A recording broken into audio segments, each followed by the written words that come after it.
أعوذ بالله من الشيطان الرجيم. بسم الله الرحمن الرحيم.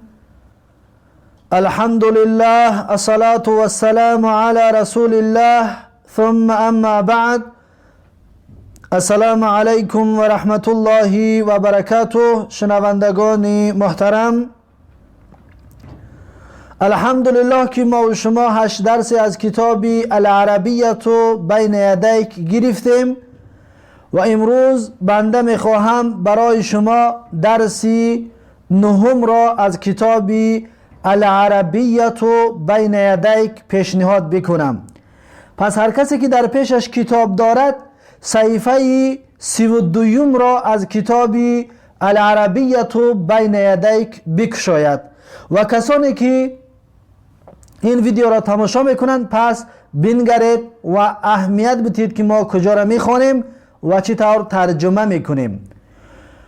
و در صحیفه 32 میگوید که الوحدة ثانی، یعنی که بخش دوم، الاسرة خانواده یا خویش و تبار نزدیک، الدرس 12 درس 12. پس درس 12 این از کتاب العربیة بین یدیک است، اما حالا ما و شما در درس 9 قرار داریم. از سلسله درس هایی که حالا پیشنهادتون کردیم این درس 9 می باشد. پس می گوید که الحوار الثالث، یعنی که گفتگوی سیوم. الحوار الثالث، گفتگوی سیوم. انظر و استمع و اعد، نگاه کن و گوش کن و تکرار کن. الام الاب، یعنی که اینجا حوار گفتگو بین پدر و مادر هست. الام و الاب. الام یعنی که مادر، مادر. الاب یا اب این پدر. پس میگد که مادر میگد که هذا اذان الفجر، هذا اذان الفجر، یعنی که این اذان بامداد هست. فجر یعنی که بامداد، اذان اذانی که ما و شما هم اذانش میگوییم یا فریاد به سوی نماز. هذا اذان الفجر یعنی که این اذان بامداد هست. الاب، پس وقتی که پدر از مادر میشنود که اذان بامداد است پس میگوید که الله اکبر، الله اکبر، یعنی که چطوری که پیامبر صلی الله علیه و سلم میگه که وقتی شما اذان که شنیدید پس تکرار کنید همراه امام. پس این پدر تکرار میکند، میگه که الله اکبر، الله اکبر، الله اکبر. الله یعنی که خداوندی یکی یگانه. الله این نامی خاص الله تبارک و تعالی است. اکبر یعنی که بزرگ، کلان. الله اکبر یعنی که خداوند بزرگ است، خداوند اکبر هست. الله اکبر همچنین معنایش خداوند بزرگ است.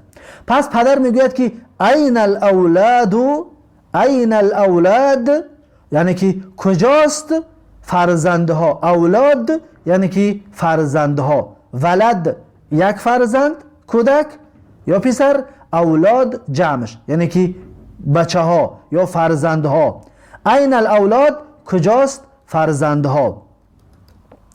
پس الام یعنی که مادر میگوید که سعد فی الحمام یتوضأ، سعد فی الحمام یتوضأ. سعد نامی پسرشان هست. میگه سعد فی الحمام، فی در الحمام یعنی که حمام، طهارت خانه. فی الحمام یعنی در طهارت خانه هست. یتوضأ، یتوضأ یعنی که طهارت میکند. پس میگه که سعد فی الحمام یتوضأ، سعد در حمام است طهارت میکند. الاب، اب میگه که و این سعید، و این سعید، و کجاست سعید یا در کجاست سعید. پس سعید هم نامی پسر دویمش است، پسر دویمش نامش سعید است. میگه سعید کجاست. الام، مادر میگوید که سعید فی الغرفة یقرأ القرآن، سعید فی الغرفة یقرأ القرآن. میگه که سعید فی الغرفة، فی در، الغرفة یعنی اتاق یا در خانه، خانه خواب یا خانه که اتاقی که انسان می نشیند و خواب میکند. این الغرفه یعنی اتاق یا خانه. یقرأ یعنی که می خواند، یقرأ می خواند القرآن قرآن را. پس میگوید که سعید فی الغرفه یقرأ القرآن، سعید در خانه یا در اتاق قرآن میخواند، قرآن میخواند. الاب پس پدر میگوید که و این سعیدتون، و این سعیدتون و در کجاست سعیده. سعیده نام دخترشان هست. دخترش میپرسد که سعیده کجا ده هست. الام مادرش میگوید که سعیدتون فی المصلی تصلی، سعیدتون فی المصلی تصلی. یعنی که سعیده، یعنی دخترشون میگه سعیده فی المصلی یعنی که در مصلی هست. تصلی، تصلی یعنی که نماز میخواند، تصلی نماز ادا میکند. پس میگه که سعیدتون فی المصلی تصلی، سعیده میگه در بالای جای نماز است یا در جای نماز است، نماز ادا میکند، نماز میخواند. پس الاب یعنی که پدر میگوید که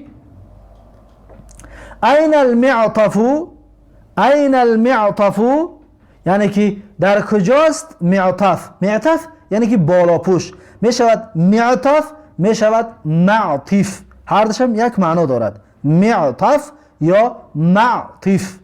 پس معطف یا معطف معنایش بالا پوش، معطف یا معطف بالا پوش را میگوین. یا پلتون، ما شما پلتون میگوییم، چیزی خاصی که از بالای لباس ها میپوشیم برای گرم شدن، اون را معطف میگویند عرب ها. پس میگوید که پلتون کجاست. سعد میگوید پسرش که طهارت میکرد، این برآمد میگوید هذا هو المعطف یا والدی، هذا هو المعطف یا والدی. میگوید هذا هو یعنی این همان المعطف هست، یعنی که بالا پوش است. این همان، هذا این، هو وی، این وی بالا پوش است. یعنی که ترجمهش به این طریق ترجمه میکنه که این همان بالا پوش است یا که این همان پلتون هست. یا والدی یعنی ای پدر من، یا ای والد پدر، یا که در آخرش است من، یا والدی ای پدر من.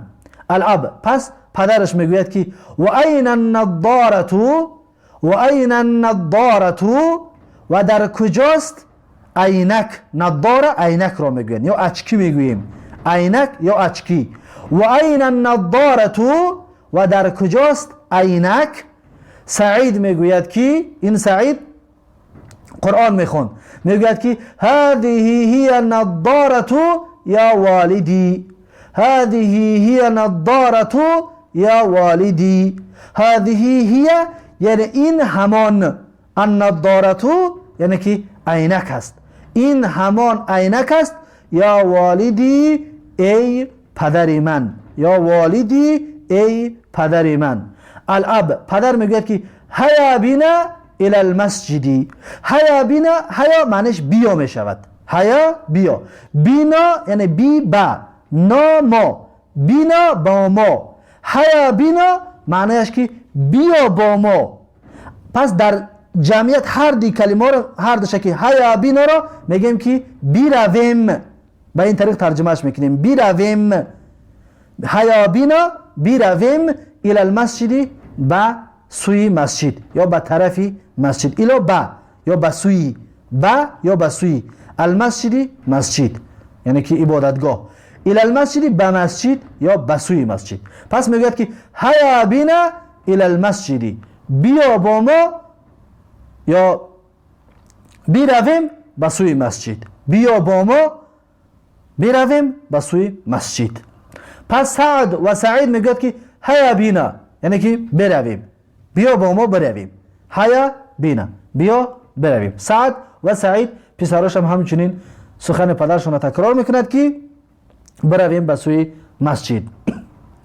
پس بگذاریم به صحیفه بعدی، صحیفه 33.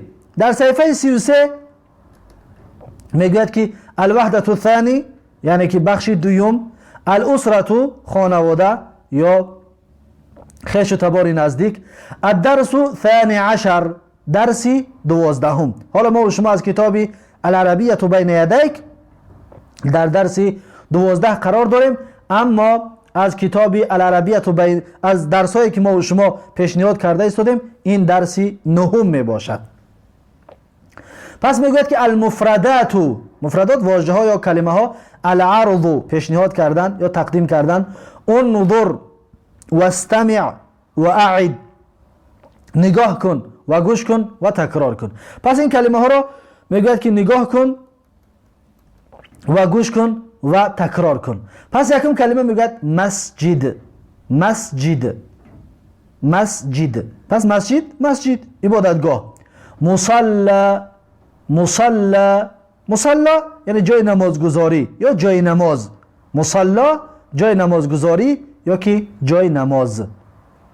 القرآن، القرآن، قرآن، قرآنی که ما و شما میخونیم، سخن الله تبارک و تعالی. هیا بینا، هیا بینا، هیا بینا چطور گفتیم که بیا با ما یا هیا بینا برویم، بیا برویم. هیا بینا یعنی که بیا برویم. نظارتون، نظارتون، نظاره، نظاره یعنی که عینک یا اچکی یا آچکی. معطفون یا معطفون، اینجا معطف نوشته است، هر دوشم جایز است. معطفون، معطف یعنی بالاپوش یا پلتو، پلتون. غرفتون، غرفتون، غرفتون یعنی که خانه یا اتاق. حمامون، حمامون، حمامون یعنی که حمام، ما شما هم حمام میگوییم یا بنیه میگویند یا طهارت خانه، پس حمام میشود. پس میگوید که یتوضأ، یتوضأ، یتوضأ یعنی که طهارت میکند، طهارت میکند. یقرأ، یقرأ، یقرأ یعنی که میخواند. یصلی، یصلی، یصلی نماز میگذارد. یقرأ میخواند، هر چیزی که باشد نوشته میخواند. اما یصلی همچی ما شما هم میگیم که نماز میخواند، اما نماز میگذارد. یصلی خاص برای چی است؟ نماز خواندن. ام، ام، ام یعنی که مادر. اب، اب، اب یعنی که پدر. پس میگوید که اذان، اذان، اذان اذان، اذانی که دعوت کرده میشود به سوی نماز. الفجر، الفجر، فجر یعنی که بامداد، فجر معنایش بامداد. اولادون، اولادون، اولادون یعنی که فرزندها، اولادون معنایش فرزندها، دختر و پسر همه یک جا که شد اولاد می شود، فرزندها. ابنون، ابنون، ابنون یعنی که پسر، ابنون معنایش پسر. پس میگذاریم به دوامی صحیفه 33. در دوام صحیفه 33 میگوید که تدریب، تدریب یعنی که مشق. میگوید صل بین الکلمه و صورت المناسبه. صل یعنی که بچسبان، بین الکلمه بین کلمه و صورت المناسبه و صورت مناسب و صورت موافق. پس ببینید در اینجا کلمه هست و در اینجا کلمه ها هست و در بالا میبینیم که صورت ها هست، صورت ها. پس میگوید که بین کلمه و بین صورت ها که این نقطه هایی که هسته اینجا خط بکشید، میگه بچسبانید. از این خط میکشی تا کدام کلمه که در اینجا هست، یعنی که صورت به کلمه باید تغری بیاید، یعنی ترجمه همون صورت یا ترجمه همون کلمه را با صورت میکنی. پس میگوید که پس یکم کلمه را ما میبینیم که نوشته است که القرآن، القرآن، قرآن چطور گفتیم؟ قرآن سخن الله، کلام الله تبارک و تعالی. یتوضأ، یتوضأ طهارت میکند. یقرأ، یقرأ یعنی که میخواند. مسجدون، مسجد. نظارتون عینک یا اچکی. معطفون پلتون. غرفتون خانه. پس این کلمه ها را خودتان کار میکنید و در اینجا خطاشون میکشید که از این کلمه به کدام کلمه ترجمه کرده می شود و کدام صورت ها موافق و راست می آید. پس این وظیفه یکی شما می باشد که شما باید اینها را کار بکنید برای چقدر فهمیدن از زبان عربیتون با کار کردن اینها معلوم می شود. پس این بود درس امروزه ما و شما و در اینجا درس امروزه را به پایان میرسانیم، درس نهم را. و از یکایک شما برادران، دوستان و شنوندگان خواهش میکنیم که در تعلیم زبان عربی بسیار با دقت باشید و بسیار متوجه باشید که زبان عربی زبان قرآن هست، زبان عربی زبان پیامبر صلی الله علیه و سلم است. زبان عربی زبانی هست که ما و شما را به اصل شریعت، به واقعیت شریعت میرساند که اصلی شریعت ده برای ما و شما چی احکام و چی پیشنهادات است. ما و شما اون را با واسطه یا با وسیله همین زبان عربی میشناسیم. پس یادگیرنده زبان عربی باشید. باز هم از الله تبارک و تعالی طلب میکنیم که شوق و محبت و رغبت ما و شما را برای دانستن و یاد گرفتن زبان عربی زیاد بگرداند و ذهنهایمان را وسیع بگرداند تا اینکه زبان عربی را خوب تعلیم بگیریم و خوب از خود بکنیم تا اینکه بفهمیم که الله تبارک و تعالی در قرآن برای ما و شما چی نازل کرده است و چی میگوید. بارک الله فیکم و جزاکم الله خیرا. تا درس آینده الله حافظ و مددگارتان و السلام علیکم و رحمت الله و برکاته.